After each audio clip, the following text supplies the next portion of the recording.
All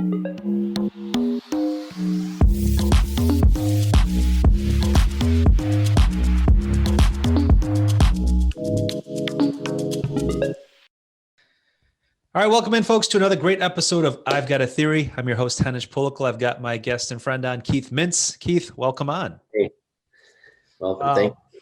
Well, Keith, it's got some interesting theories, but first we're going to chat for a second about Manscaped and their awesome stuff that they give us to help with men's grooming. And, we just earlier today had a mutual friend mention how, by the way, they need to up their grooming game, and they're still using good old fashioned scissors, where you can get these super light activated trimmers that are snag free. That was his key question, is like, hey, does this stuff gonna snag on your skin or nick it? And the answer is no. I've heard repeatedly, and I've used these things too, is that they don't nick you. Thoughts, questions, comments? Nope, no comments. Keith is like, yeah, I'll just watch you talk about men's grooming on your own. He's like, I've got bigger things to talk about than pubic hair. That's fine. I'll take that fighter. So thanks to Manscaped for taking care of men and making sure we do this stuff properly. You use the code I've Got a Theory, get 20% off and free shipping. Tell your friend, Keith, because he shouldn't still be using scissors. That seems more risky than using a specially designed tool. Yeah. So yeah, I mean, the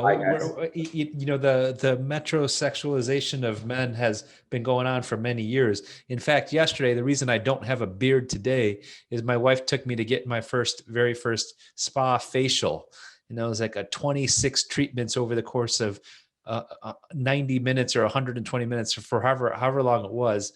All I know is I was laying there, and a very pleasant lady massaged my face with probably 26 different types of lotions and potions, and maybe my skin looks better. I'm not sure. You tell me. I mean, looking good. She tried to get me to buy some extra lotions and potions. My wife was with me. She's like, you can buy it on your own, because she treated me to the facial. And I was like, I'm just kind of a soap and whatever cheap lotion type of guy that's out there. I don't do the fancy stuff. I don't have a skincare regimen. But I guess I'm more of a man's man. I just kind of like put some sunblock on, try to prevent myself from getting cooked too much. And then if I don't smell or look too bad, I'm okay with that. Nice. Yeah, you got everything you need. Everything you need in that box too. Let's keep it basic. Yeah, there's a lot of products in there to take care of the below the belt stuff.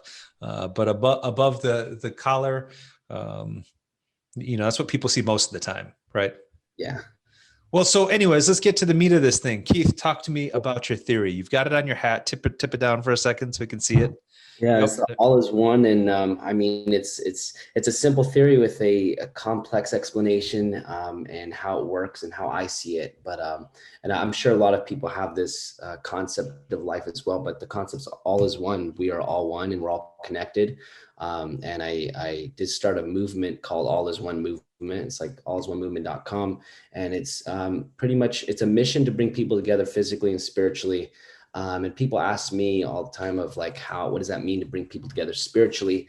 And how I explain it, it's like really more about coming in unity at one perspective, like being able to, it's really has a lot to do with like empathy and to seek the lesson, to seek in new perspectives and to learn and to continue growing. And that's really what I mean by coming together spiritually, because there's, I think that there's just a lot of different people do things a lot of different ways, and a lot of people are separated by the concept that they do life this way and they think that's how it's supposed to be done, and the other people do life another way and that they think that's how it's supposed to be done and all that. And so my concept is like all is one, and is to seek new perspective, to seek new experiences and see things from a different mind, and that's how we learn and grow together and come together as one spiritually. And obviously bringing people together physically is as simple as connecting like-minded people, coming together physically.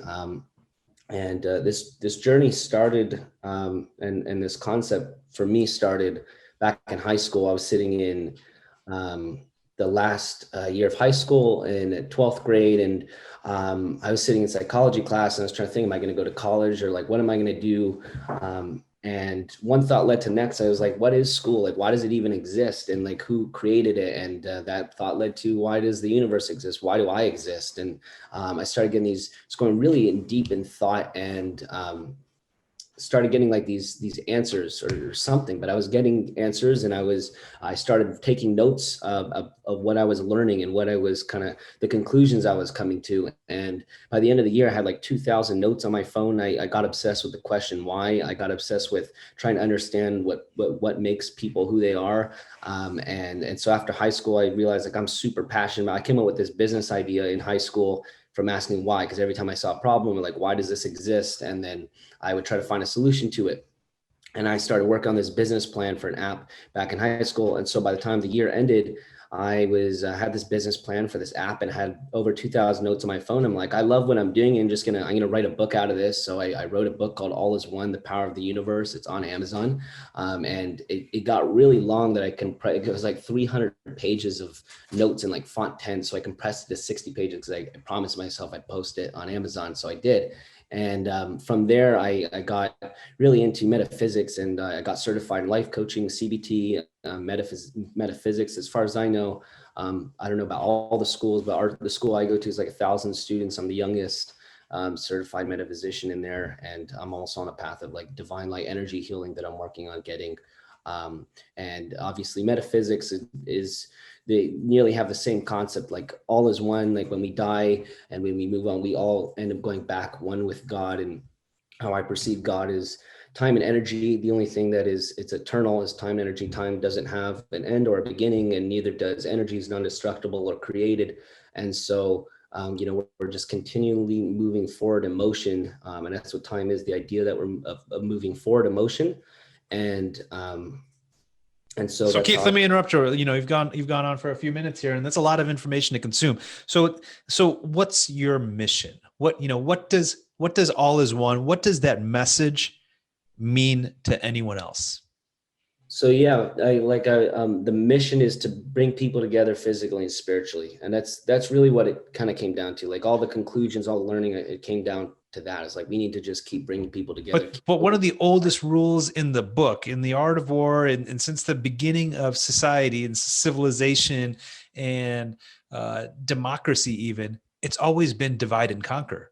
And you're trying to break that rule, because the rule is, hey, if you like ketchup, I'm on your team. But if you don't like ketchup, I hate people that don't like ketchup. Yeah. And those people need to be, put someplace else.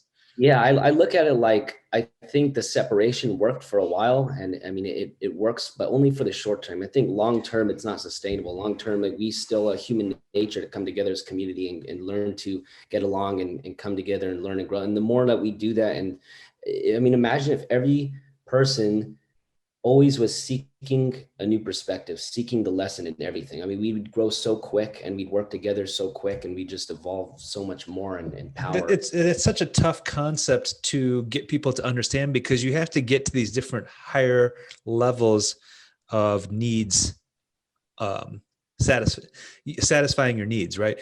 Because at a certain point, you understand that sharing is better than hoarding, right? But on the flip side, we've evolved as humans to be selfish, to want the most resources for ourselves, for our families, because we don't know what could happen, right? We've got this scarcity mindset that says that, hey, I need to work hard so I can make as much money so I can buy the things that my family needs, or buy the things that my family wants or that I want, and take no prisoners, right? It's ruthless out there. It's a dog eat dog world, and I need to get it all.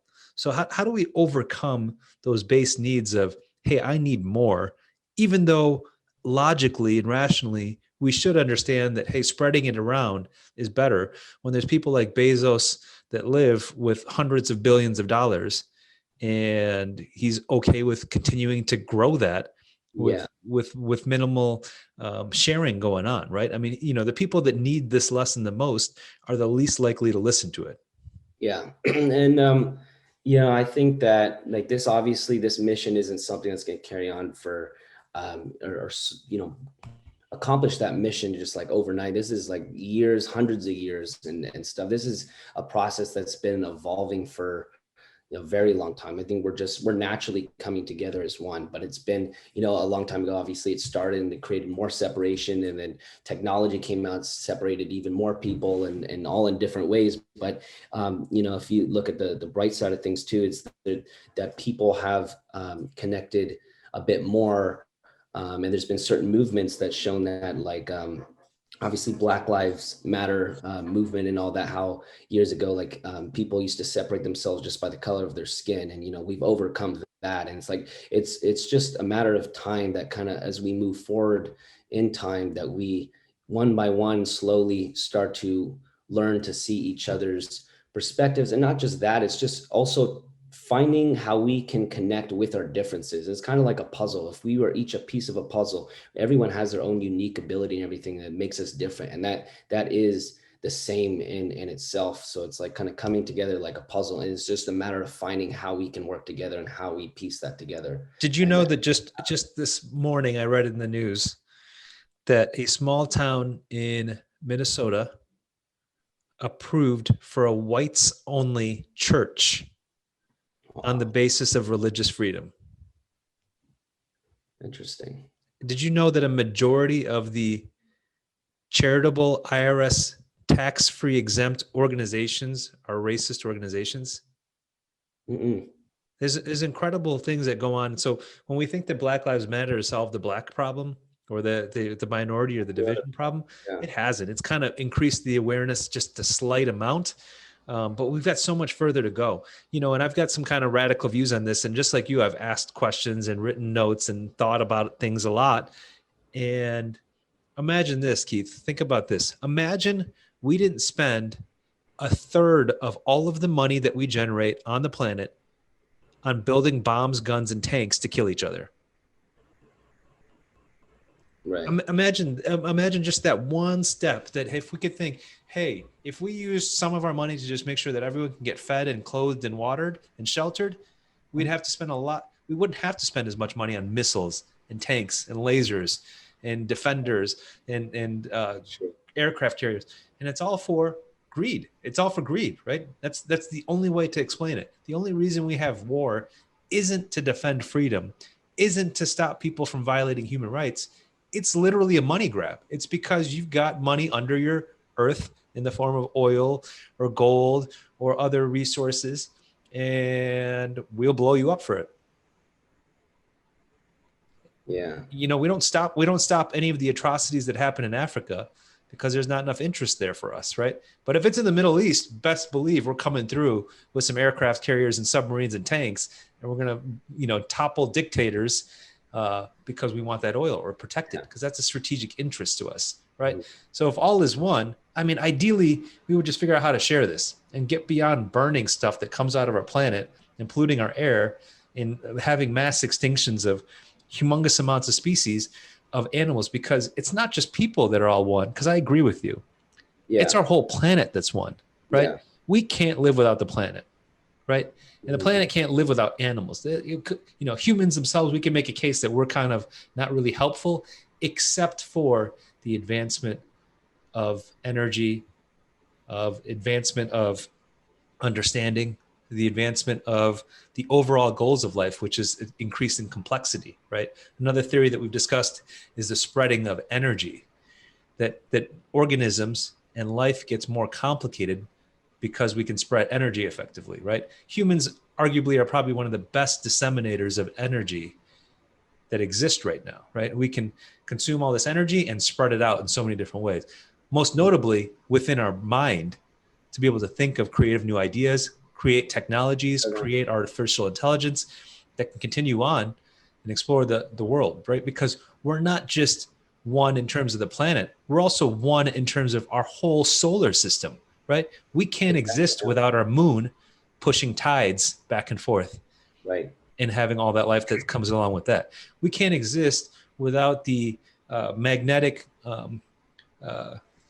isolation that we get from the core of our planet protecting us from solar rays. We can't exist without our sun that's 100 million miles away, giving us light, heat, and providing a pivotal force of gravity for us, right? We can't exist without all these things just within our solar system. And that's just in our solar system. Then think about our larger galaxy, right? We're spiraling around in this thing. So it's like we're all coming from this, and it's all kind of dumb luck that life evolved after all this time on this Goldilocks planet that we've got.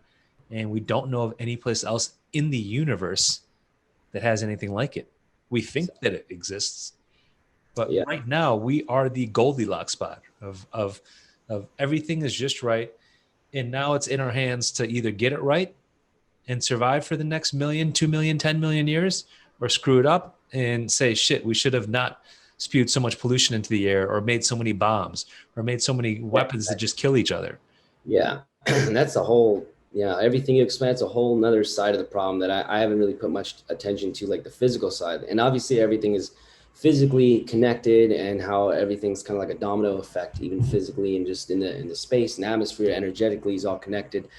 But even as human beings, like, we all breathe the same air, live on the same earth, and we come from the same energy, and we all even strive to the same goal. We all want happiness. We all want peace. So it's like, why not work together to accomplish that, and share the space and all that. So I'm big on sharing everything. But I think one thing that the all is one movement, and my theory kind of brings is more on the spiritual side as well. Like, I mean, I like, obviously it goes hand in hand to bring people together physically and spirit, and then also spiritually. But I think spiritually is also a big matter of seeking the lessons in our experiences, because I mean, we go through so much crap, and obviously with the wars and just everything that's happened.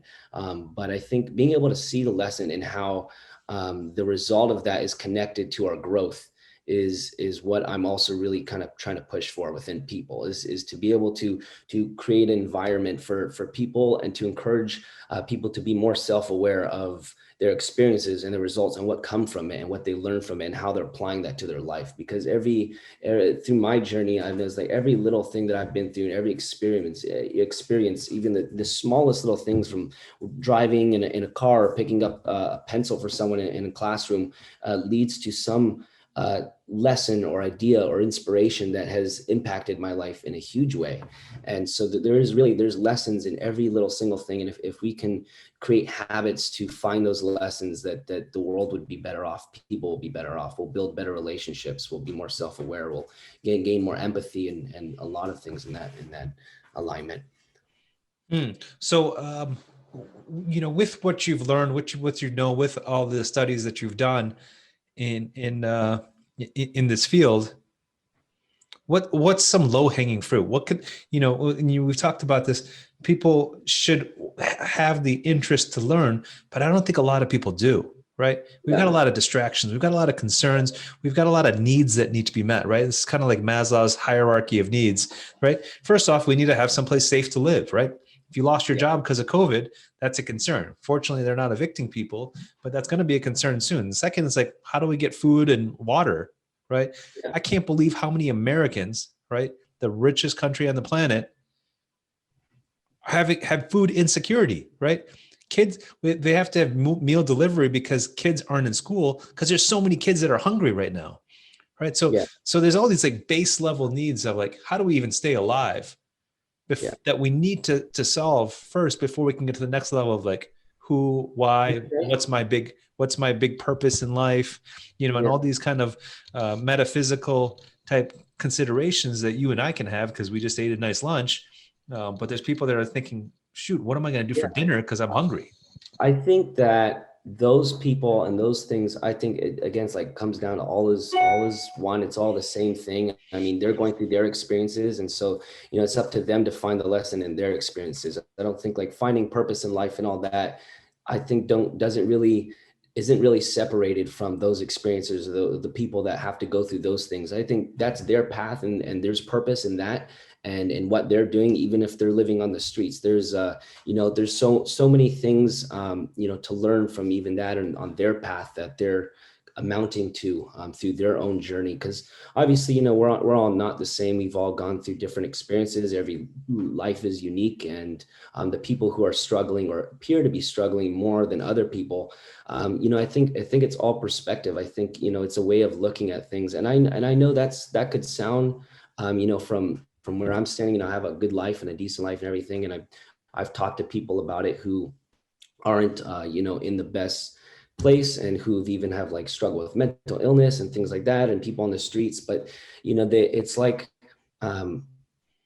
it's I always say it's like, I can't choose the life that I have. I was born into the life I have. You were born into the life that you have. So there's not really much there's no point in complaining of where you are, whether you're doing worse than others in your perspective or whatever it is. It's just a matter of you kind of finding your own path from your own life experiences, from where you are, finding the lesson, coming to peace with that, coming to acceptance with that, and figuring out what your goals are, what it is that you're trying to do, and figure out how to get there. And I think happiness and joy and peace is all a perspective. I think it can be found in any experience, even if you're homeless, even if you're wherever. I've met plenty of homeless people who are like extremely happy just living life on the street, and they enjoy it because it's the way they perceive it. And it's the lessons and the things that they learn from their journey, from their experience. So I think it's really a matter. So it's kind of more of an attitude and mindset, you're saying. So no matter what your situation is, you could have the right mindset and be okay, right? You could be hungry and know that you're not going to starve to death because something's going to work out,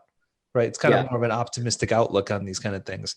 And you always have a choice, and it always comes down, your own willpower to make a change, and that's where it all starts. It's where you put your focus and the willpower you have to make the change. So you got to think about it the right way, right? You got to think about it in a positive look instead of saying what I'm saying is like, hey, people are hungry and starving.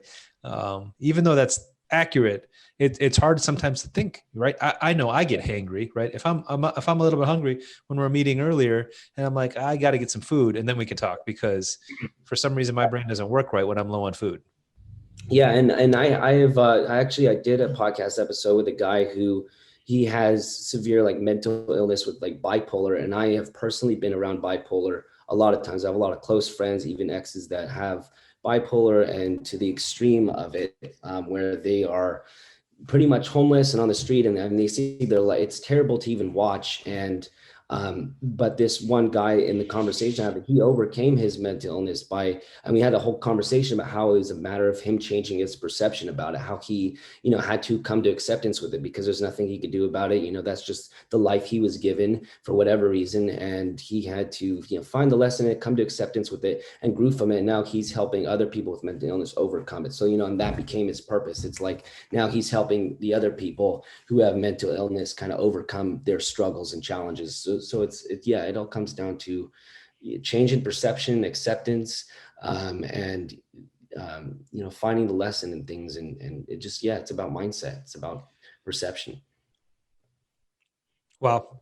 So there's a lot to unpack here, and it's hard to get that message out. And it's unfortunate because I've got kids that are either at school age or about to become in it, and I know that I can't leave their education in the hands of someone else, right? And I feel like a lot of this should come from parents and family, ideally, right? Ideally, if you've learned some stuff, you should teach your kids that, right? And I feel bad for the people that don't have parents that don't teach their kids anything, right? There's definitely a group of people that think that their school should teach the kids everything, right? And it's odd when you have to have schools teaching things like sex ed, right? Isn't that something that your family should teach you? And same with same with purpose and motivation and awareness and understanding of these kind of things. Ideally, you'd be able to talk to your family about these kind of things, and they'd be able to point you in the right direction. But you and I know that not all of our parents are equipped for that kind of stuff. And it's very likely that their parents, right, my grandparents or your grandparents, probably even less well equipped to deal with the changes of modern society and all the other different influences that we have in our life and all the different voices that we're hearing, right? Because parents 2 generations ago didn't have to deal with what are they listening to and learning on TV or on the internet or on the radio versus as much as they are now. Now we've got all these different things competing for our attention, most of which say divide and conquer. Divide and you're different, you're special, or you should buy these things, or whatever the message is to fuel our capitalism, which is different potentially than the family values that your family has, but maybe they don't know how to share that with you and make sure that you think that way. Have you had those thoughts with your family yourself or your parents? Like in the way that they teach? Yeah, something like that. Yeah, like and I looked at it like well let's take a step back, because you said you kind of discovered your philosophy center. What's it called that you go to in Encinitas? Spiritual Arts Institute. So when you determined to go to that, I think you said in high school, did you tell your parents that you're going to go to it? What did they think? What was the feedback on that? They were always very supportive of it. I grew up Jewish. My mom is very strong on the traditions of Judaism. And, when that time that I was in high school and I was questioning life and everything, that's kind of when I broke free from realizing, like, why am I following these traditions? I'm told that if I do this, God's going to punish me, this and that, all these things I've been told that I realize aren't necessarily true. It was a perception of that was passed to me. And now, opening my mind up to a whole new, my own perspective of life. I see it in a totally different way. And I kept my mind open and I kept just seeking, and I found this institute. My uncle was actually a part of, that's how I got into it. And he got my dad to do it. So I went with him. My dad dropped out and I kept doing it because it was just something I aligned with. My perspective just aligned with it. And so I I just kept doing it. And so my parents have been supportive of it and understand, although my mom obviously continues to follow her Jewish traditions and stuff. And as I'm in her house, I have to kind of follow that too. And, that's also. Well, are they at odds? Is your mom's Jewish traditions at odds with what you're learning at the Spirituality Center? Some align, and some stuff is she doesn't understand, and so she does her own thing, and it's kind of like I understand it, so I kind of do that, and I don't mind following that tradition. And I know, like, kind of from in a metaphysics perspective, I don't hold other people's beliefs against them, or I'm not against them. I follow, if I'm in their roof, I'm in their energy, in their space, I'm gonna do what they do, because that's their space, that's their conscious energy. So I have to, and it's all one. So to me, following her tradition when I'm in her space and her energy is still following metaphysics. Yeah. So Keith, we can kind of wrap this up, but I want to pitch your book and your podcast and stuff too, because you got some stuff going on. So you said you've got the book on Amazon. I'm trying to look it up right now. All is One. Is that the book? I'll put All is One, Keith Mintz. I think it should show up. Okay. A small book. And then you've got there you are. I see you here. All is One, The Power of the Universe Beginning. Published over 2 years ago. Yeah. So I might have, I'm actually working on a new edit because new perceptions came into place and stuff, but I wanted to put something out there that was from my perception back to years ago when I was kind of coming up with all this, and the way the way I wrote it. How are you happy with how the book came out?